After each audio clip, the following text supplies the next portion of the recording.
Please don't forget to subscribe and activate the bell to receive everything that's new. Workers were doing some repair work when they stumbled upon an astonishing piece of history. It's a spring day in Philadelphia, and workers are toiling away to lay a new water line beneath the city. However, as they dig under the centuries-old streets, they stumble across an unusual sight.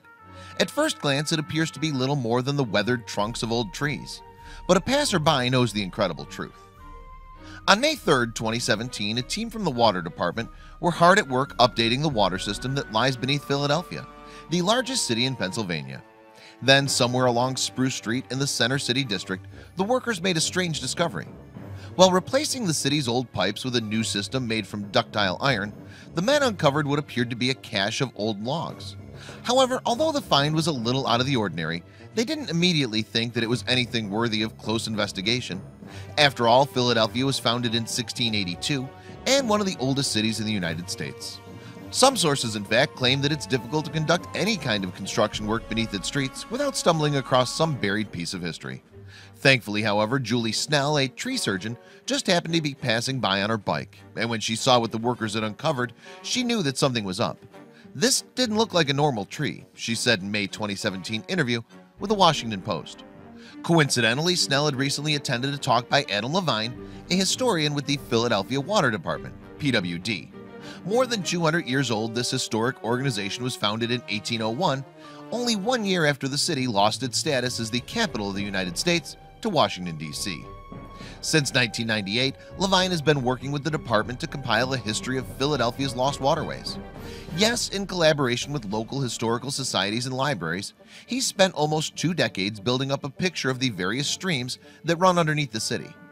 Now, when Snell spotted what had been uncovered on Spruce Street, she remembered something that Levine had mentioned during his talk. Intrigued, she then contacted him and explained what she had seen, and soon Levine confirmed her suspicions. A fascinating slice of Philadelphia history had indeed been revealed. As it turned out, what workers had believed to be old logs were actually something far more intriguing.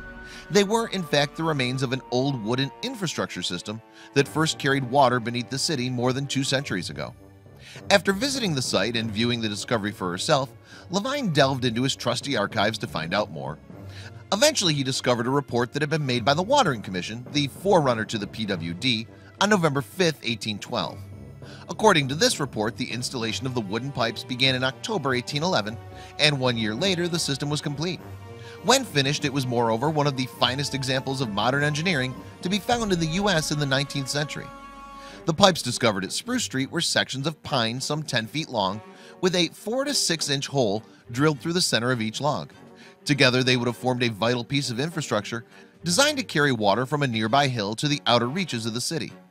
Before the 19th century, Philadelphia's public water had been supplied by wells in the yards of houses. However, this was considered unhygienic, particularly as they were often in the same locations as latrine facilities. Wanting to safeguard the health of the city's residents then, the local government ordered the construction of a new system. Consequently, in 1801, architect Benjamin Latrobe devised a groundbreaking new design. Amazingly, it used 2 steam-powered pumps to draw water up from the city's Schuylkill River. The water was then stored in tanks at the Center Square Waterworks. But how did the water travel from there to the homes and businesses across the city? Well, the answer is remarkably simple. Using nothing more than gravity, water was forced along a network of pipes that would eventually stretch as far as 45 miles. Yet, while the new system may have been one of the best that the US had ever seen, it was not without its controversies. In scenes that echo municipal squabbles today, residents were reportedly unhappy about the expense. The old newspapers were full of complaints about how much it was costing, said Levine. In any event, by the time the system was operational in October of 1812, residents of Philadelphia had 2 choices. They could either visit a communal standpipe and fill up their buckets with water, or pay to connect to the mains. So for around $5 a year apiece, they could enjoy the luxury of their own private faucets. Latrobe's system was used for almost 20 years before technology transformed Philadelphia's water supply once again. In 1831, the city laid cast iron pipes to replace the wooden ones. What's more, some of these have lasted for almost 2 centuries. Thankfully, thanks to Snell and Levine, relics that could so easily have been cast aside have been saved.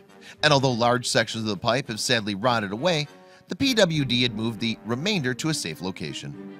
In the future then, the department hopes to be able to use them for educational purposes. Snell, meanwhile, is just happy that she managed to be in the right place at the right time.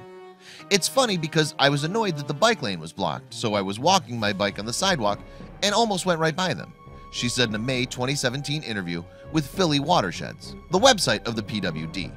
I'm glad I could call attention to this little piece of our history. Please don't forget to share this video with your friends below.